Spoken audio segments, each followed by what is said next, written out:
வணக்கம். உங்களுக்கு தெரியுமா? ஒவ்வொரு ஸ்கொயர் மேட்ரிக்ஸ்குள்ளேயும் ஒரு சீக்ரெட் நம்பர் ஒளிஞ்சிருக்குன்னு? ஆமாங்க.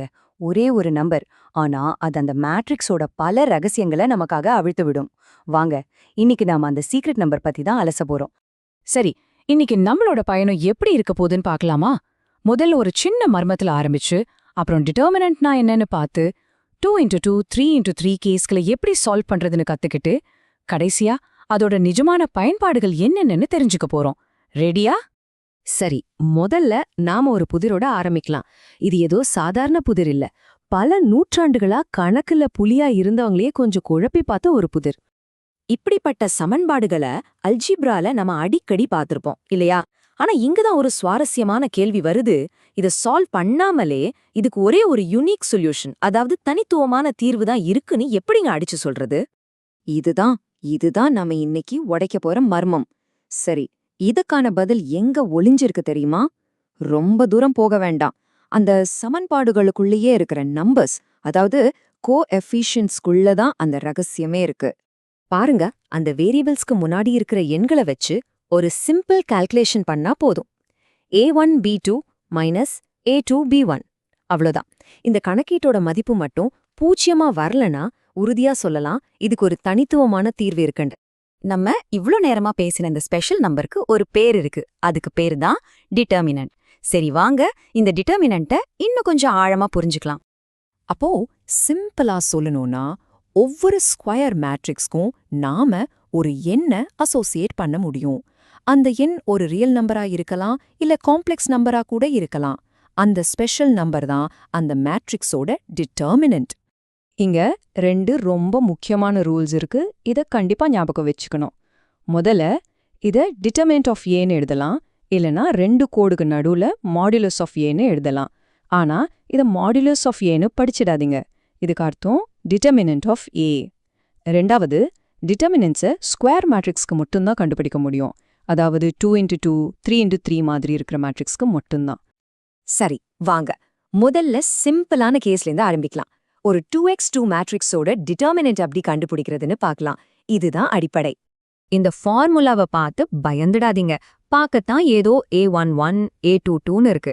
ஆனா இது ரொம்ப சிம்பிளான ஒரு கிராஸ் மல்டிப்ளிகேஷன் பேட்டர்ன் தான். இன்னும் சிம்பிளா சொல்லட்டா, ஒரு x ஞாபகம் வச்சுக்கோங்க. முதல்ல மெயின் டயகனல், அதாவது மேல இடத்துல இருந்து கீழே வலதுக்கு பெருக்குங்க. அப்புறம் அதுல இருந்து அடுத்த டயகனல், அதாவது மேல வலதுல இருந்து கீழே இடதுக்கு பெருக்கி கழிச்சிடுங்க. அவ்வளவுதான், ரொம்ப சிம்பிள். சூப்பர். இப்போ 2x2 மேட்ரிக்ஸை எப்படி டீல் பண்றது நமக்கு தெரியும். இப்போ இந்த ஸ்கில்ல வச்சு அடுத்த லெவலுக்கு போலாம் வாங்க. கொஞ்சம் பெரிய 3x3 மேட்ரிக்ஸ் புதிரை எப்படி விடுவிக்கிறதுன்னு பார்க்கலாம்.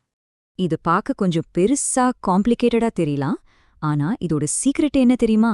இந்த பெரிய 3x3 மேட்ரிக்ஸை நமக்கு ஏற்கனவே சால்வ் பண்ண தெரிஞ்ச குட்டி குட்டி 2x2 மேட்ரிக்ஸை உடைக்கிறது தான். நாம முதல் வரிசைய வச்சு இதை எக்ஸ்பேண்ட் பண்ண போறோம். நல்ல கவனிங்க. ஸ்டெப் 1, முதல் எலிமெண்ட்டை, அதாவது a11 எடுத்துக்கோங்க. இப்போ அதோட ரோவையும் காலமையும் மறைச்சிடுங்க. மீதி ஒரு 2x2 மேட்ரிக்ஸ் இருக்கா, அதோட டிட்டர்மினன்ட்டை கண்டுபிடிச்சு a11 கூட பெருக்குங்க. ஸ்டெப் 2, அடுத்தது ரெண்டாவது எலிமெண்ட் a12. ஆனா இங்க ஒரு ட்விஸ்ட், இத கழிக்கணும். சோ -a12, அப்புறம் அதோட ரோவையும் காலமையும் மறைச்சிட்டு மீதி இருக்கிற 2x2 டிட்டர்மினன்ட்டால பெருக்குங்க. ஸ்டெப் 3, கடைசியா மூணாவது எலிமெண்ட் a13. இப்போ இத கூட்டிக்கணும். அதே மாதிரி அதோட ரோ காலம் மறைச்சிட்டு மீதம் இருக்கிற 2x2 டிட்டர்மினன்ட்டால பெருக்குங்க. சிம்பிள் பேட்டர்ன் தான், பிளஸ் மைனஸ் பிளஸ். இங்க ஒரு அருமையான விஷயம் என்னன்னா, நீங்க முதல் ரோவை வச்சு தான் இதை எக்ஸ்பேண்ட் பண்ணணும்னு அவசியம் இல்ல. எந்த ரோ இல்ல எந்த காலமை வச்சு எக்ஸ்பேண்ட் பண்ணாலும் பதில் ஒன்னாதான் வரும். இது எவ்ளோ பெரிய வசதி பாருங்க. நமக்கு எது ஈஸியோ அதை நாமளே செலக்ட் பண்ணிக்கலாம். சரி, அப்போ இதோ ஒரு ப்ரோ டிப்.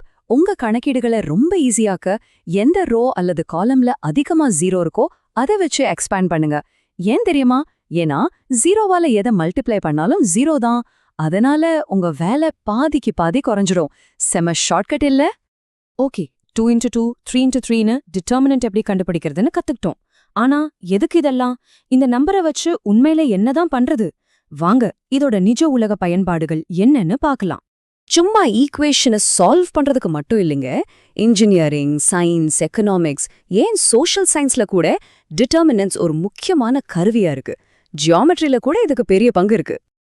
ஒரு சூப்பரான உதாரணம் சொல்லட்டா, ஒரு முக்கோணத்தோட 3 வெர்டிசஸ், அதாவது மூலைகளோட எக்ஸ், ஒய் கோஆர்டினேட்ஸை மட்டும் எடுத்து ஒரு டிட்டர்மினன்ட் ஃபார்முலால போட்டா போதும், அதோட ஏரியாவை துல்லியமா கண்டுபிடிச்சிடலாம். அட்டகாசமா இருக்குல்ல? அது மட்டும் இல்ல, இதுல இன்னொரு கூலான விஷயம் இருக்கு. ஒருவேளை அந்த ஏரியா 0ன்னு வந்துச்சுன்னா அதுக்கு என்ன அர்த்தம் தெரியுமா? அந்த 3 புள்ளிகளும் ஒரு முக்கோணத்தையே உருவாக்கல, 3ம் ஒரே நேர்கோட்டுல இருக்குன்னு அர்த்தம். பாருங்க, ஒரே கல்லுல 2 மாங்கா. அப்போ ஈக்குவேஷனை சால்வ் பண்றதுல ஆரம்பிச்சு ஒரு முக்கோணத்தோட ஏரியாவை கண்டுபிடிக்கிற வரைக்கும் இந்த டிட்டர்மினன்ட் எப்படி உதவுதுன்னு பார்த்தோம். இப்போ யோசிச்சு பாருங்க, இந்த ஒரே ஒரு நம்பர் இதுக்குள்ள இன்னும் என்னென்ன ரகசியங்களை எல்லாம் ஒளிச்சு வச்சிருக்கோம்.